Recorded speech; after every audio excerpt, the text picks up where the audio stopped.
Bill Trebolov stood frozen and helpless, watching his beloved wife snuggle warmly into the arms of their next-door neighbor, Roger. Emily smiled so brightly that she seemed to illuminate from within. She wore a flimsy yellow sundress that left little to the imagination. Her shapely body fit perfectly in Roger's embrace, as if they were two pieces of a puzzle. They were laughing, surrounded by friends and neighbors with familiar yet strangely indistinguishable faces. Roger whispered something into Emily's ear, and it made her giggle like a little girl. She gave him a playful slap on his shoulder and then raised herself on the tips of her toes to give him a kiss. Bill opened his mouth to scream, but no words escaped. He struggled to breathe. It felt as though he were underwater. He began to panic and could feel his chest tighten and his pulse race. Roger looked right into his eyes and acknowledged his presence with a wicked smile. He winked and kissed Emily again, right there in front of all their friends and neighbors. Roger broke from their kiss and directed his eyes toward Bill once again. This time, his smile contorted into laughter. He pointed a finger at Bill, and all heads turned to follow the path in his direction. The surrounding audience erupted into raucous laughter. Several laughed so hard they spilled their drinks. Even Emily failed to hide her laughter behind her dainty hand. Bill followed the gaze of the crowd and lowered his head. He was naked, completely naked. He awoke, wild-eyed and gasping for air. He turned to the table beside his bed, and the alarm sounded at that exact moment. He shut it off and turned to the other side of the bed. Just as it had been every morning for the past 3 years, it was empty. At first, Emily thought it was just the flu. She began vomiting and couldn't keep down any food or liquid. Then, the constipation began, and that led to bloating and unbearable stomach pain. When Bill found her curled up in a fetal position on their bathroom floor one evening, that's when he finally insisted she go to the emergency room and have someone look at her. When the doctors ordered an ultrasound, the first thought that popped into Bill's mind was that she was pregnant. "I don't want another kid," he thought. "We finally got the other 2 out of the house. I'm too old to start over again." In the years to come, he would spend countless lonely nights reflecting on the selfishness of that thought and berating himself for having it. "There's no reason to panic," the doctor assured them, but the expression on his face indicated otherwise. The doctor described a suspicious area on Emily's ovaries and explained that a laparoscopy would be needed to get a better view of the area. Although his insides churned with concern, Bill maintained a calm demeanor and insisted there was no reason to worry. "We'll get through this," he assured her, gently stroking her hand as she waited to be wheeled away for her procedure. "No matter what happens to us, we get through it. Remember when Janie got sick? We thought we'd lose her forever, but we didn't. We got through it together. Remember when we first got married? We lived in that bad little apartment in that rundown neighborhood?" Emily gave him a brave smile. "We didn't have 2 nickels to rub together, and then I made things worse by getting pregnant." "Yes, well, I suppose I had something to do with that too," he responded with a smile. "And you worried that we wouldn't have enough money to raise a child. But I told you it would be okay. I told you I was taking classes at night, and I'd make enough money that you wouldn't need to work and could stay home and raise our baby. Eventually, I'd make enough money that we could move into a nicer place." "And we did," she said, gripping his hand and looking at him through glistening eyes. "You worked so hard and provided for our family so well. I couldn't have asked for a better husband and father for our children." "Well, don't talk as if it's over. There is still a lot more we need to do." "I'm scared, Bill." I'm scared too, Em. But we will get through this, I promise." While Emily lay in the recovery room after surgery, her doctor marched into the waiting room, wearing that same serious expression Bill had seen before. A growth was found, the doctor explained, and a sample was taken. The results would be known shortly, and there was still hope that it was benign. Given her symptoms, however, the doctor added bluntly. "You should prepare yourselves for the worst." Bill plodded down the hallway toward the recovery room.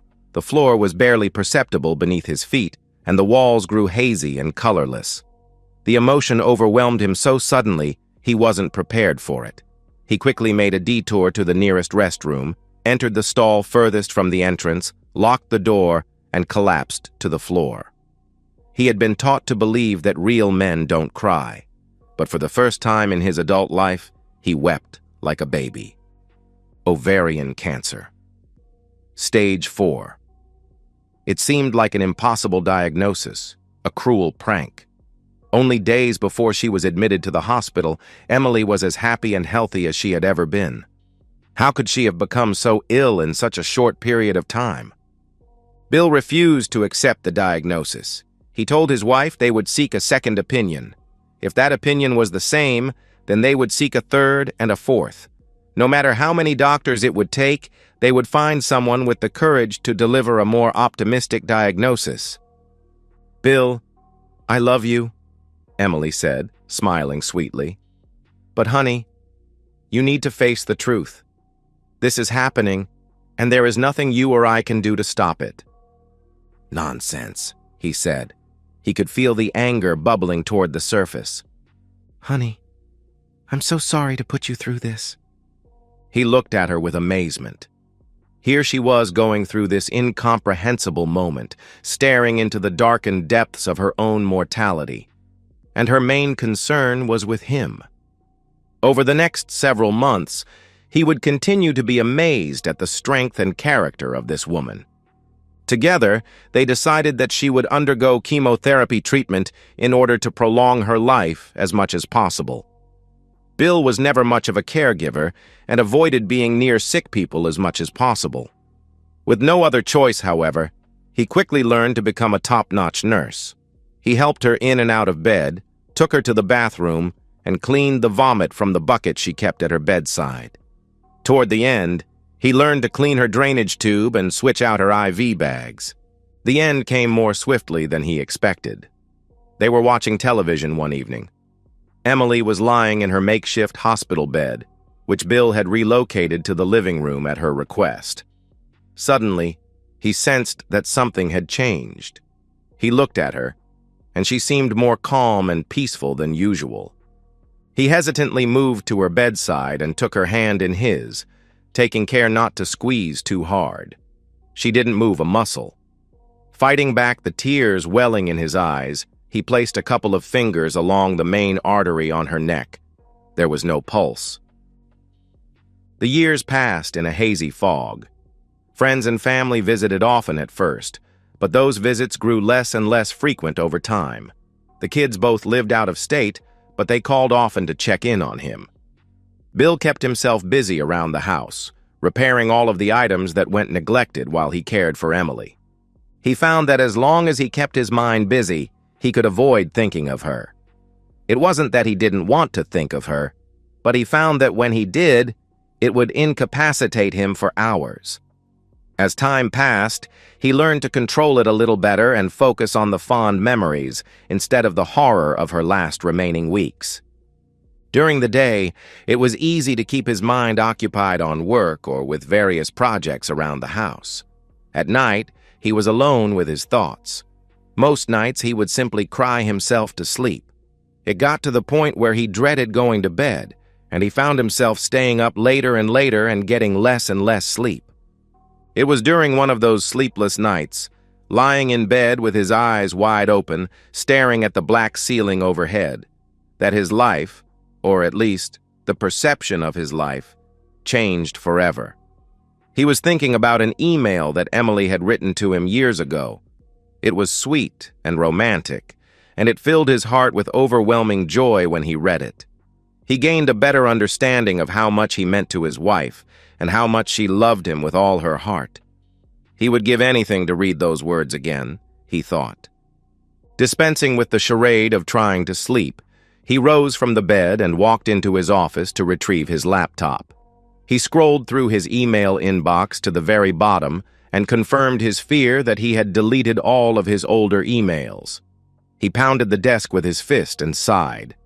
Then a thought came to him, and he switched over to Emily's email account. She was always very meticulous about keeping a tidy email account, and it drove him crazy at times because she would often delete emails that he felt she should keep. But she wasn't computer savvy enough to know that her deleted emails weren't actually deleted until she cleared them from the recycle bin. Sure enough, as he scrolled through the deleted folder of her account, he found messages from several years in the past. He remembered the email she sent to him was written roughly 5 years earlier, and he examined the messages from that year, one by one. He paused when he discovered a message from their next-door neighbor, Roger. It was titled, "About Last Night," and it was dated July 5th. He seemed to recall attending a neighborhood Independence Day barbecue that year. In fact, it was the last year he and Emily went to that annual event. With a curious expression, Bill clicked on the email, and it popped open. "Hi, Emily. I just want to say that I really enjoyed last night. I've been wanting to do that for years. It's a shame we were interrupted. If you ever want to finish what we started, you know where I live. Roger. P.S. Don't worry about Phil. I had a chat with him, and he's not going to tell anyone." "What the hell?" Bill muttered to himself. What was Roger referring to? What was it that he enjoyed doing which he had wanted to do for years? What did he mean by finish what we started? And what did Phil have to do with it? Bill had never considered the remote possibility that Emily had ever been unfaithful during any of their 25 years together. She was as devoted as anyone he knew. Sure, they went through a bit of a rough patch, as every married couple does, but their relationship was rock solid. Then again, he remembered Emily was drinking heavily that night. She wasn't normally a drinker, but on that particular night, some of the neighbors brought a homemade concoction that Emily found irresistible, and she went a little overboard. When she suggested they make other plans for Independence Day in the years that followed, he assumed she was embarrassed about being so drunk in front of the neighbors. But maybe there was another reason. He briefly searched for a response to that email or any other emails from Roger, but found nothing. He shut down the email program, and the desktop wallpaper portrayed the smiling face of his beautiful wife on her 30th birthday. He stared at the photo with a fresh perspective. Was it possible she wasn't the loving and faithful wife he thought she was? That was the night the recurring nightmare began. The following morning, Bill stood at his front window, sipping coffee. He peered across the street to the house where Roger and Chelsea lived with their 2 young children. Their house was the largest in the neighborhood, and the front lawn was immaculate. A black Lexus, sparkling clean as always, was parked in the driveway. Bill never cared for Roger from the very first day he moved into the neighborhood. Roger was a trial lawyer in Philadelphia, and apparently a very successful one. He was the kind of guy who pretended to be humble, while at the same time taking every opportunity to let you know that he was better than you in every way. He was more handsome and fit, made more money, took better vacations, owned a nicer house and a nicer car, and married a more beautiful woman. His wife, Chelsea, was a typical trophy wife. She was several years younger, with long blonde hair and a fake tan. Practically everyone in the neighborhood suspected that Roger habitually cheated on her, but she was too stupid to realize it. Their kids were spoiled rotten and were handed everything they ever wanted.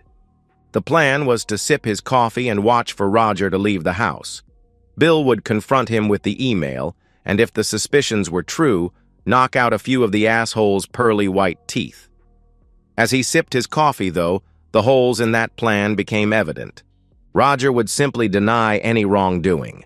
The email was vague enough that it could be interpreted any number of ways, and he was skilled enough with words to spin it any way he chose. Even if he confessed, and Bill knocked him out, Roger would sue him in a heartbeat, and the prick would own 2 homes in the neighborhood. Bill finished the last of his coffee just as Roger emerged from his front door, wearing an expensive-looking suit. He strutted to his Lexus, slid behind the wheel, and backed out of the driveway. Bill followed the path of the car as it sped down the road and noticed Phil standing in his front yard, watering his plants. "That's the ticket," Bill muttered under his breath. Adrenaline surged through his veins as he quickly strode toward Phil's house. Phil turned just as Bill reached his driveway, and he smiled and waved. His smile faded, though, when he noticed the expression on Bill's face. "Everything all right, Bill?" Phil asked. "No, not really," Bill responded. "I have a question for you." "Well, okay," Phil said hesitantly. "Shoot. Why didn't you tell me Roger was having an affair with my wife?"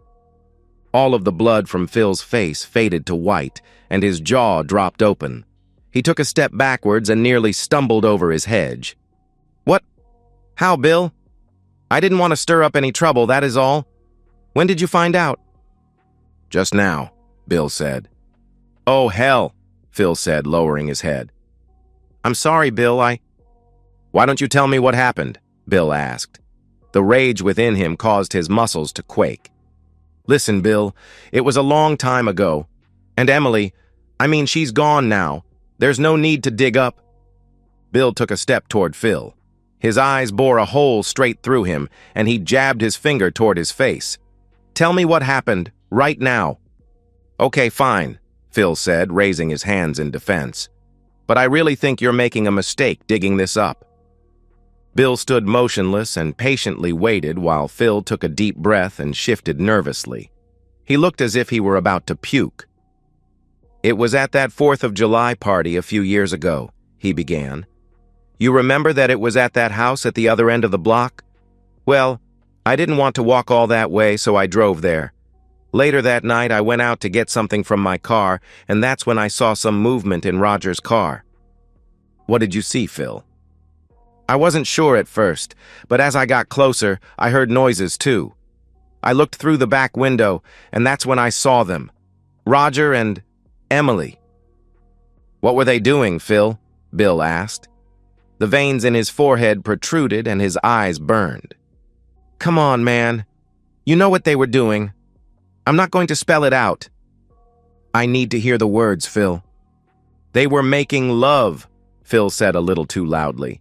He quickly scanned his surroundings and then spoke more softly. "She was kind of lying on the back seat, and he was on top. You know."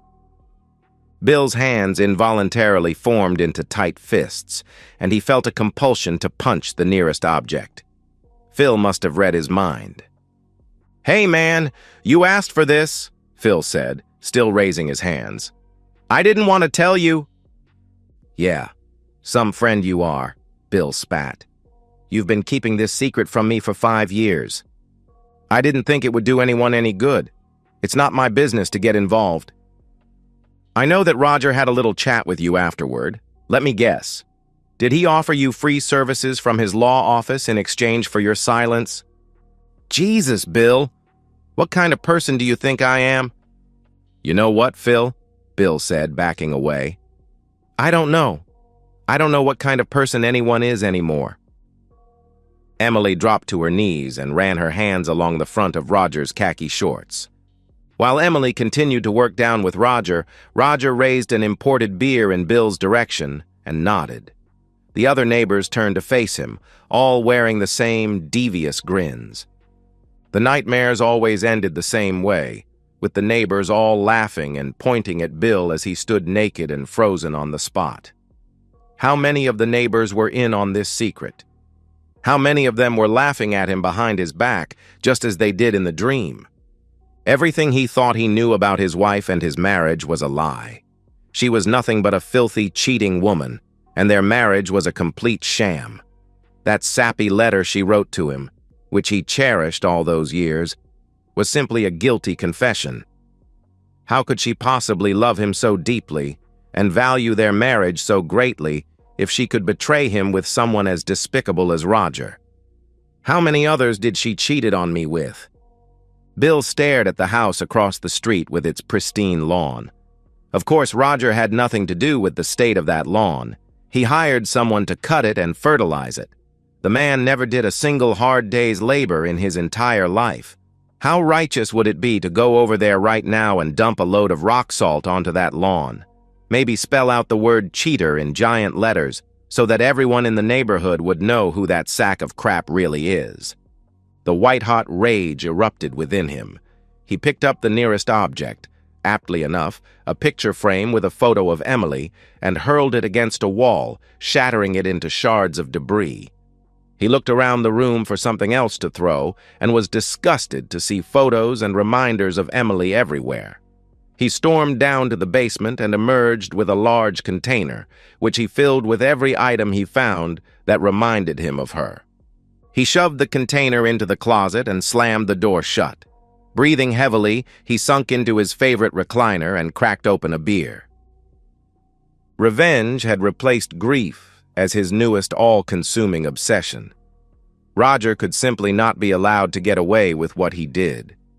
He deserved punishment, and Bill would be the one to deliver it. Roger needed to know what it felt like to be humiliated. He needed to suffer loss as Bill had. He deserved to lose his wife, his house, his kids, and his beloved car. Everything that mattered to him needed to be ripped away from him. It took several days for Bill to devise a plan. It took several more to find just the right woman to execute this plan. Once he found her, he met her at a coffee shop to ensure that she was the right fit and that she was willing and able to follow orders. Money was no object, and he paid her handsomely.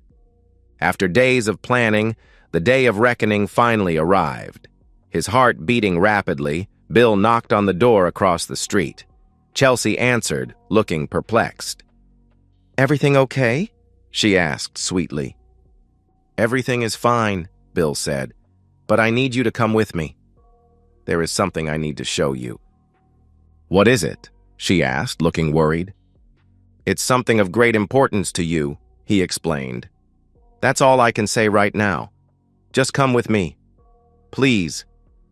She continued to interrogate him as they drove the short distance to the country club, but Bill was steadfast in his refusal to answer her questions. He almost felt sorry for her. However, she deserved to know the truth as much as he did. He pulled into the parking lot of the country club, and Chelsea suddenly looked panic-stricken. "Why are we here?" she asked. "Is something wrong with Roger? You know he's playing golf here today?" "Yes, I know," Bill responded calmly. He looked at the time on the dashboard. "Come with me," he said, exiting the car. He led her on foot around the side of the country club and through a short path through a wooded area to an adjacent lot. It was empty with the exception of one lone car parked at the furthest end. "That looks like our Lexus," Chelsea stated. "Why is it parked way over there?" "Let's have a look," Bill said, doing his best to suppress a smile. As they approached the car, Bill slowed his pace, allowing Chelsea to move ahead of him. He reached into his pocket and extracted his cell phone, swiping it to switch to its camera, and then swiping again to switch to video mode. What was about to happen would be so righteous that he knew he would want to relive it again and again. Chelsea approached the car with apprehension. When she was close enough to see what was happening in the back seat, she gasped loudly, and her hands covered her mouth. She stood for a moment, frozen on the spot. Then she lunged toward the handle of the back door and swung it open with force. "You complete jerk!" she screamed. She leaned into the back seat and pounded her fists into Roger's torso while he raised his arms in defense. She continued to shout and punch, and then emerged from the back seat with a handful of clothing. She slammed the door with a kick of her foot. Her face was streaked with makeup, and her normally perfect hair was a tangled mess. Roger emerged from the other side of the car and looked around furtively before he scurried around the back of the car. "Give me my clothes!" he shouted at his wife. He was completely naked, and his hands covered his private parts. "No way!" Chelsea shouted, and she ran around to the front of the car, still holding the bundle of clothes. "I'm not joking, Chelsea," he screamed. "Give me my clothes!" "No way!" she shouted once again. He chased her around the car for 2 laps, while the half-dressed woman in the back seat quietly slipped away and ran toward Bill. Roger stopped on the passenger side of the car, and Chelsea glared at him over the roof. "Chelsea, please give me my clothes," Roger said in a calm voice, "and we can talk about this." With one swift move, she opened the door, tossed the clothing inside, and slid behind the wheel. She locked the doors before Roger had a chance to grab the handle. She looked at her husband with mascara staining her cheeks, thrust her middle finger in the air, and drove away with the tires squealing against the pavement. Roger stood in the middle of the parking lot, wearing only a dumbstruck expression. "Chelsea, you cheating woman, get back here!" he screamed in a high-pitched voice, hopping up and down with one of his hands still covering his genitals. For the first time, Roger seemed to notice Bill. It took him a moment to process who it was, and another moment to realize that he was being recorded. "Bill, what the hell are you doing here?" he asked. "Turn that camera off. In fact, just give me the phone." He thrust his hand out as if he were a schoolteacher demanding her student to spit out his gum. "You're crazy if you think I'm giving you my phone," Bill laughed. "Give me the phone!" Roger screamed in the same high-pitched tone. He took a few steps toward Bill. "I'm telling you right now," Bill said, pressing a button on the phone and placing it in his pocket. "If you take another step toward me, I will knock you out." Roger stopped in his tracks. He looked past Bill to the woman hiding behind him. He appeared to be gripped with panic and confusion, and his eyes welled with tears. "Why?" Roger asked. "You know goddamn well why," Bill said. He took the woman by the hand and led her back to the main parking lot. Roger remained frozen on the spot and stared into the distance. "Here's the other half," Bill said, handing a thick envelope to the woman once they reached his car. "As agreed." "Thanks," she said. "I have to say that was way easier than I thought it would be." "Seducing him, you mean?" "Yeah," she said, adjusting her top. "Don't get me wrong, I've never had any trouble picking up men." "Well, you're his type," Bill stated matter-of-factly. "And how do you know that?" she asked playfully. Bill turned to her. "You look a lot like my wife." "Oh," she replied quietly. "I guess you also knew he wouldn't hesitate to make out in his car then." "He's a predictable guy," Bill said with a chuckle. "He seems to have an unhealthy fetish for that car. So I guess it went the way you expected." "Better. Much better than I ever could have expected. Thank you." They drove in silence for a moment. She smiled. "Okay. But how did you know that he would cheat on his wife?" "Another easy one," he responded. "Once a cheater, always a cheater." When Bill arrived back home, he cracked open a beer and watched the video from his phone over and over again, laughing until his belly ached. A furry orange cat purred at his feet. "Felix," he said, giving the cat a scratch behind the ears. "I haven't laughed this hard in ages." If only he could share this video with the world, he thought. He took another gulp of beer and nearly choked on it. "Felix," he said with a wide smile, "we're not done making this asshole pay for what he did." He leapt up the stairs and made a beeline to his office. He fired up the laptop and connected his phone. He created a YouTube account, and within minutes, his video was uploaded for the world to see.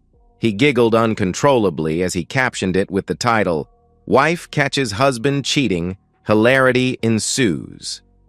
Incredibly, within a week the video had gone viral, with more than 400,000 views. A week later, it had exceeded more than 2 million. Bill's friends on Facebook were sharing the video, clueless to the fact that Bill was the one who uploaded it. When the television show Tosh.0 picked it up, the video went mega viral, exceeding more than 100 million views. News vans began showing up across the street from Bill's house. One reporter even showed up at Bill's door once, asking about the whereabouts of his neighbors.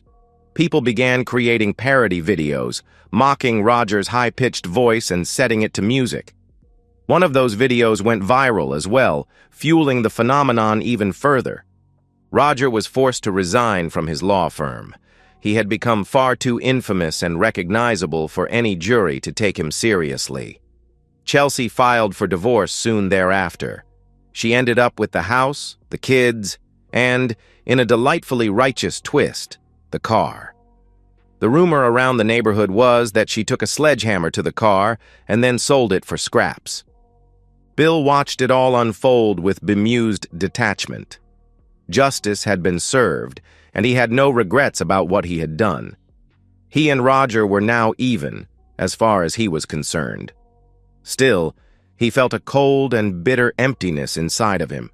He wasn't sure why he still felt that way until the day he heard a knock at his door.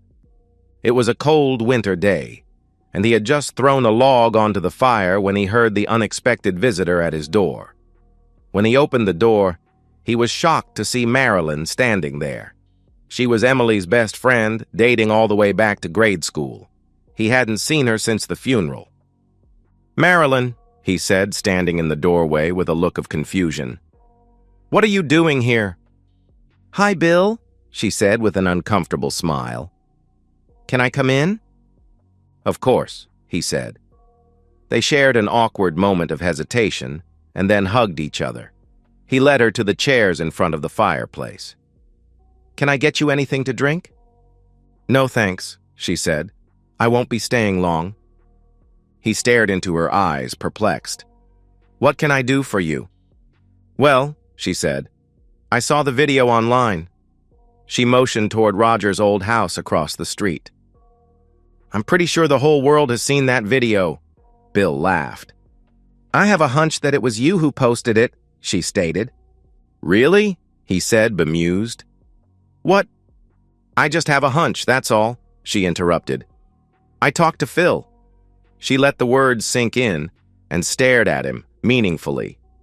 Bill shifted in his chair uncomfortably. "Did you?" he said. His expression was stone cold. "He told me that you know," she continued, "and I'm here because I made a promise to Emily. I made this promise just before she passed. She told me that if you ever find out what happened, to give you this." Bill watched intently as Marilyn reached into her coat pocket and produced an envelope. The word Bill was written on it, in Emily's handwriting. Marilyn handed it to him, and he stared at it, emotionless. Several moments passed, and neither one of them moved a muscle. Only the crackling of the fireplace and the ticking of a clock could be heard. Without warning, Bill tossed the envelope into the fire. Emily leapt from her chair and attempted to retrieve it, but Bill grabbed her by the arm. "What did you do?" she shouted, wide-eyed and mouth gaping. "Now we're even," he stated calmly. "Your dying wife wrote you that letter," she said. "How could you just throw it away like that? What do you mean you're even?" "I never got a chance to confront her," he stated in the same calm tone. "And now she will never get a chance to explain." But you have to hear her side of the story." "Forget her side of the story," he shouted, causing Marilyn to recoil. What could she possibly say to explain herself? "I'm sorry. I didn't mean it. It meant nothing to me. It was just a mistake. I was drunk. Yeah, well, damn her." Marilyn sat in silence for a moment, stunned. She stared at him as he paced the room. "She never meant to hurt you," she said quietly. "You were the love of her life. You know that." "I don't know anything anymore," he shouted. "It was all a lie. Our entire marriage was a lie." "No, it wasn't," Marilyn yelled, standing to her feet. "She loved you, damn it. And yeah, it was a mistake. Humans make mistakes, Bill. She had too much to drink, she wasn't thinking clearly, and she made a mistake. That one mistake doesn't mean your entire marriage was a sham, and it doesn't mean she never loved you." "Yeah, well, to me it does." Marilyn stared at him, but he refused to look at her. She looked around the room and saw empty shelves and tables where family photos once stood. She shook her head and sighed. "Bill, I'm going to tell you something, and I want you to listen." At last, he looked at her. His eyes welled with tears, and he swallowed hard. "Forgiveness isn't a sign of weakness. It's a sign of strength. It isn't about the person who wronged you. It's about you. It isn't about letting someone off the hook. It's about allowing yourself the freedom to put your past aside and move on with your life." He stood, silent and still, trying desperately not to cry. She approached him softly and embraced him, squeezing him tightly. She then moved toward the door and showed herself out. It was springtime when Bill heard that knock at his door once again. Marilyn stood on the front porch, smiling curiously. "Going somewhere?" she asked, motioning toward the moving truck in the driveway. A sign on the front lawn announced that the property had been sold. "Just packing up the last of it," Bill said with a smile. "Come on in." "It looks like I caught you just in time," she noted, motioning toward the mostly empty house. "I just happened to be in the neighborhood and saw the sign and moving van and put two and two together." "You should have been a detective," he teased. She responded with a smile. "I'm packing up room by room and this is the last one." "Need any help?" she offered. "No, but thank you. I think I can manage it." "So, where are you heading?" "Florida," he said. "Time to get away from the cold. There's a retirement village where the ratio of women to men is nearly 2-to-1. I like those odds." He flashed her a devilish grin. She scanned the room and paused when she noticed the photo on the end table. It showed Bill and Emily, smiling happily and looking healthy and young. "Well, I'm glad to see that you're moving on," she said with a smile. "I'm happy for you." "Thank you, Marilyn. I decided to follow the advice of a dear old friend." And that's the end of today's story. If you enjoyed it, please give this video a thumbs up and drop a comment below. Your support helps the algorithm push my content further. If you're new to the channel, don't forget to hit that subscribe button. It really helps me keep creating more stories for you. Thanks for watching, and I'll see you in the next one.